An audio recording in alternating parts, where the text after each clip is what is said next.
I, other X. So, update. I got a new mic, which is good. And also, I need to really jumpstart my YouTube career, so I decided to do that by jumping on the Yandere Simulator redesign bandwagon. I'll have a Krabby Patty. How original. And with extra onions. Daring today, aren't we? Yandere Simulator. Whether you like it or not, it is a arguably infamous game, maybe not for the right reasons, but lots of people know about it. And if you don't, why are you on this video? But for those of you that somehow don't know about this game, it's basically a sandbox game where you play as the main character Ayano Aishi, who is a yandere, and you basically defeat rivals throughout the week and eventually obtain the love of your senpai. And for those of you that may want to check this game out, I hate to break it to you, but this game is still in development after approximately maybe over 10 years. I have no idea personally, because literally the game has been in development since I was maybe like 10 and I'm like turning 20 now, so there's that. This game is also very controversial because of the creator, who is known as Yanda, but I will be addressing him as Alex. If you know about his history, I think you'll know why, but just to be brief, he is not a good game developer, one, and probably not a good person, two. Well, not even probably. He is not a good person. But this video isn't about Alex, so I will not go into that topic too much. That is a whole can of worms in of itself. The focus of this video is going to be Yandere Simulator, and for this video I will be focusing on redesigning Ayano. A lot of other people that make Yandere Simulator redesign videos tend to clump together characters into one video, and personally I can't do that just because of how long of a process drawing is for me, so I'm going to be sticking to one video per character. And this is not only just a redesign video, but a rewrite and a reimagining of the game entirely. I feel like when I see a lot of Yandere Simulator redesign videos, most people tend to focus on making the designs very like moe-esque and very like shoujo-ish, or just dump like their headcanons onto the characters altogether. While those designs and those choices are fine, I want to go for a more serious and horror route. A lot of my inspiration for my designs are going to be coming from Silent Hill F. This is just because I feel like to fit the narrative of Yonsen, it would be best for a more realistic art style, just to fit the gruesome nature of a young girl literally killing her classmates just for a boy she likes. And that's not to say that an anime-styled game can't be dark, but for the context of this game, I think it's better to take a more realistic approach. This also means no more anime references like there are in the original game. Other than that, I will be removing a lot of the fluff that Alex has shoehorned into the game, such as Academy being this prestigious high school, the Yakuza being involved, 1980s mode, and so on. More importantly, I'm getting rid of Info-chan. I know this may trigger some people because they considered Info-chan to be an important part of the game, but I will link this video made by the wonderful Kalimara explaining why she actually hinders Yandere Simulator's story. Sorry for those of you that are looking forward to more of a true-to-heart Yandere Simulator that just cuts out the problematic aspects of it. This won't be that video that you're looking for, but let's not linger too much on that. Moving on to the actual redesign. Right off the bat, when redesigning Ayano, I had to look into the flaws of her design. And contrary to popular belief, I don't actually find a lot of problems with Ayano's design. You know, there's lots of people who like to argue that her design isn't very iconic and it's too plain, but maybe it's because I've been following the development of this game for years now, and I'm a bit chronically online, but honestly, her design isn't that bad. I feel like whenever I see a Japanese schoolgirl with a black ponytail holding a knife, I tend to think of Yandere-chan. Maybe it's just me, but I feel like she's pretty recognizable. I mean, I already see so much fan art and cosplays of her after all. And in my opinion, more doesn't always correlate to a good design. Sometimes less is more, and that's fine. I won't be changing too much from the base of this design, but I will be getting rid of the more sexualized aspects of her design. Like, in her model, I don't think it's that sexualized, but definitely in her official art, the way she's drawn and the way her uniform hugs her body is definitely very inappropriate, especially if she's supposed to be a high schooler.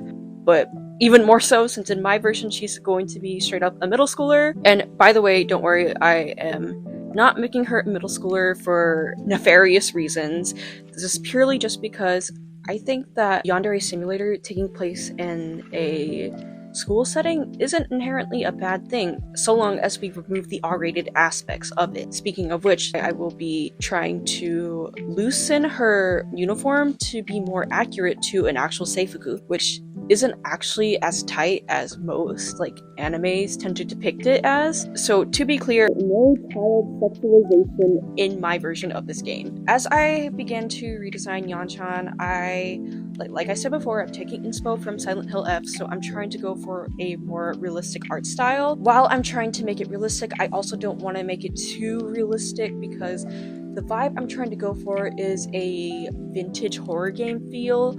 I don't know the exact term for it, but here's some examples on screen of what I'm talking about. And if I were to hypothetically make this an actual game, I don't think that I would use the 3D assets that Alex uses. Instead, I would use one of those quote-unquote poorly made sprites where it's very pixelated and very how do you say it, 3D boxy, that boxy type feel. Again, I'll put examples on screen. Yeah, this is the style I imagine that would be used for the game, and for when you're speaking with characters, sprites of their actual face and of my drawings will appear. But again, this is hypothetical. I'm not actually going to make a Yandere Simulator game. This is just a redesign video. Basically, I am trying to go for a more horror feel, and as you can see, as I'm starting to actually draw the base for Ayano, I was having some trouble because I was trying to get the proportions right, because it kept feeling like it looked too much like an adult. So I just brought up an actual image of Hinako, so I could roughly trace her body type and color over that just so I can make my own base. That way I can just copy and paste it so I can draw the different variations of her uniforms, which is the summertime and spring and fall and winter, which in game you can alternate between. Just like it where in Silent Hill F, Hinako has different outfit types, so you can do this for Ayano. Unfortunately, there will be no character customization like in the original game. This is mostly because Ayano will actually be a character in my version, so there's no point in making her a blank slate. Some of you may be wondering, why am I still keeping her design to be plain instead of making it more identifiable? And as I said before, I don't feel like Ayano's design has to be super flashy or super recognizable. And that's just because in my version, I want her to be able to blend in. Originally, I wanted to give her a little bob cut, just because a lot of middle schoolers in Japan tend to have this haircut, and also Hinako has this cut, but it also just gives Yanchan a better way to blend in when it comes to committing crimes. But in the end, I decided to keep her ponytail just because I feel like this is something that is unique to her, even if this is just a design that's part of the Unity asset store, but I digress. Speaking of getting away with her crimes, I wanted the setting of the story to take place in a rural area of Japan. I don't have a particular place in mind, I just know that it has to be in the countryside. This way, since the authorities are more local, they are less likely to be proactive in the story. I'm making the setting a small town just because this makes the police more local, and by making the police local, they are less proactive when it comes to serious crimes, such as this. And I feel like this would give Ayano more wiggle room to get away with her crimes as a middle school girl who is relatively smaller and she seems less threatening. in a scenario as serious as murder, Ayano is definitely less likely to be seen as a suspect. Other than a middle school setting being more appropriate for this story, I also like the idea of her being much younger just because I feel like this gives more of an excuse for her to have less of a personality. At this point, Ayano is still trying to find herself as a person. So, for the record, she's not emotionless like she is in the original game, and I also got rid of the dumb family curse. More on to that later. In my version, Ayano is very shy and she comes off as a wallflower to most people, but she's not emotionless. She's just naturally standoffish. And like I said, she's still trying to find herself as a person, and middle school is an appropriate reason for why someone may be struggling with self-identity. And back to the family curse aspect. I'm getting rid of the family curse because, one, this is just a writing crutch for Alex to make Ayano emotionless and a blank slate, so he doesn't have to actually put much work into her character or who she is as a person, because there's already a dumb family curse that defines her. Also, I just find it generally weird how this curse is basically a projection of Alex's Gaia Online forum, where he wrote about his ideal woman having to be someone that is only complete when she finds her partner, aka him, which is another reason why I think Senpai is so bland looking. After all, Taro's original model looks very close to how Alex's old avatar used to look. So yeah, I'm getting rid of the curse, and also by getting rid of the curse, we are ultimately scrapping out Ryoba's whole character being a yandere as well. It just bloats the plot way too much, and it's very clear that Ryoba is just a representation of Alex's ideal type of woman, down to the way she's drawn, and also him completing the 1980s mode within a matter of like less time than it took to make Yansim. Instead, like I said, Yanchan will be a wallflower, but in terms of being a quote-unquote yandere, I think that in this case, while her mother isn't a yandere, Ryoba still has flaws where she tends to be very possessive of her husband, and she fulfills this very traditional standard of a housewife in Japanese society. So because Ayano sees that, she tends to pick up from that. And this isn't to say that Ayano's parents are bad people by all means. They just tend to be very traditional, and they follow the exact status quo of an ideal Japanese family. And Ayano is just a very impressionable child, so she thinks that this is the standard of what life should be. So she has no actual goals or any drive for social connections. She just thinks that by having a husband and being a housewife, that her life will be complete, which is obviously problematic in the sense where she is ignoring her self-worth as an individual just for the idea of having this family in the future. But adding on to Yanchan's lack of social connections, in the original game of Yansim, there is this function where you have a reputation system. In the reputation system, it is mostly used for you to keep up just so you don't get to a point where it's too low, where Senpai rejects you.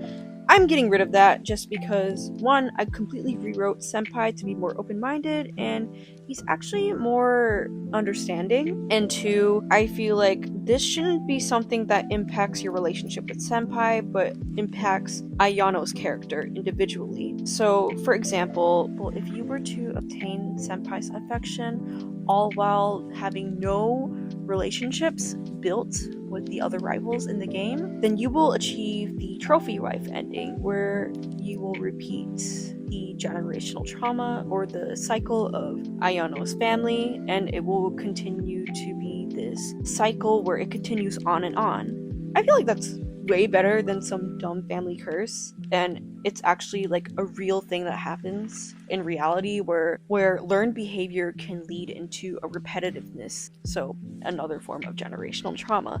And I guess like I also can relate to this a little more just because I'm Asian, so I kind of understand the culture, obviously not to a T because I'm not Japanese.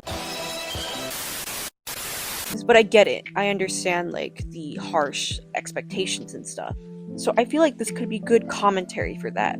Other than Ayano generally just having a bad worldview, she isn't very extraordinary as a person. As I said, she's still trying to find herself, but she has no real direction in life. Mostly it's just her parents telling her what to do.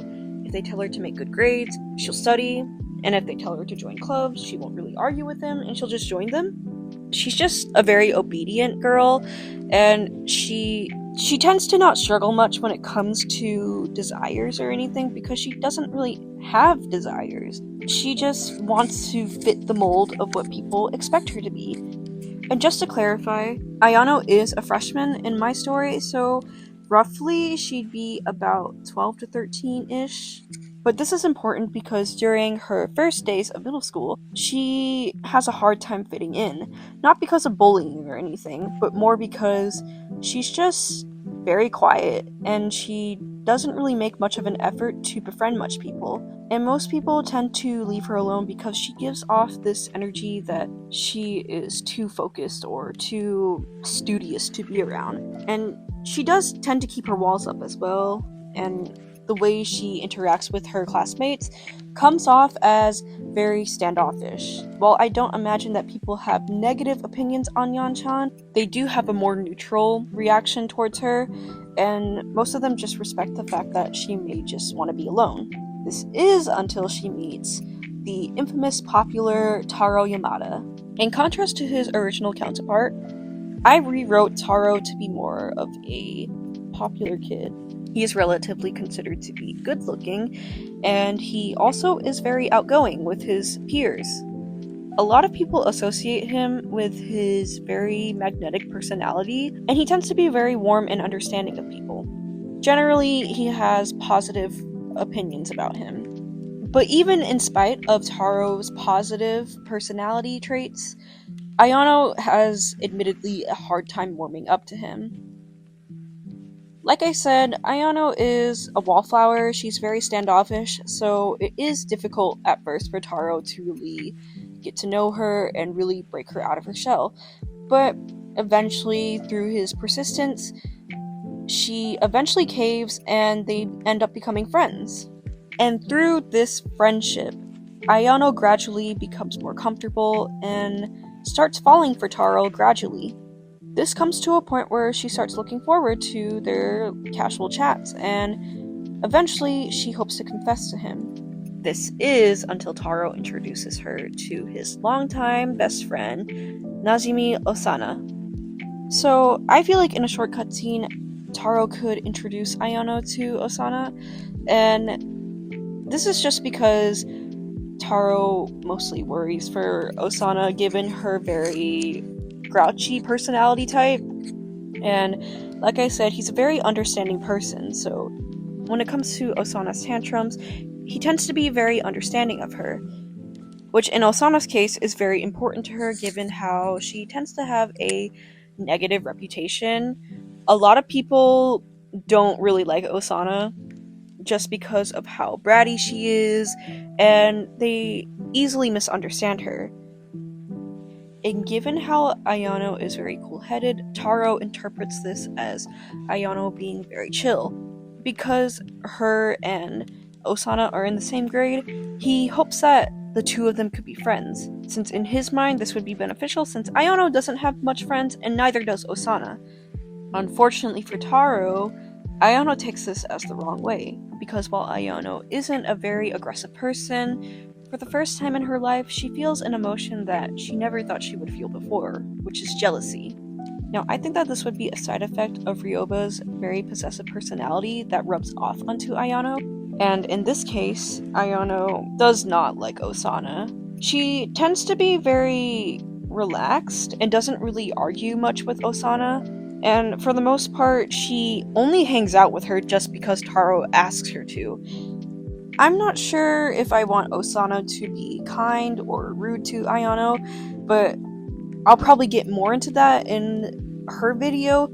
For the most part, I just know that Ayano does not like Osana. She hates Osana. She thinks that she's annoying and too bratty, and the fact that she's Taro's childhood best friend, that pisses her off.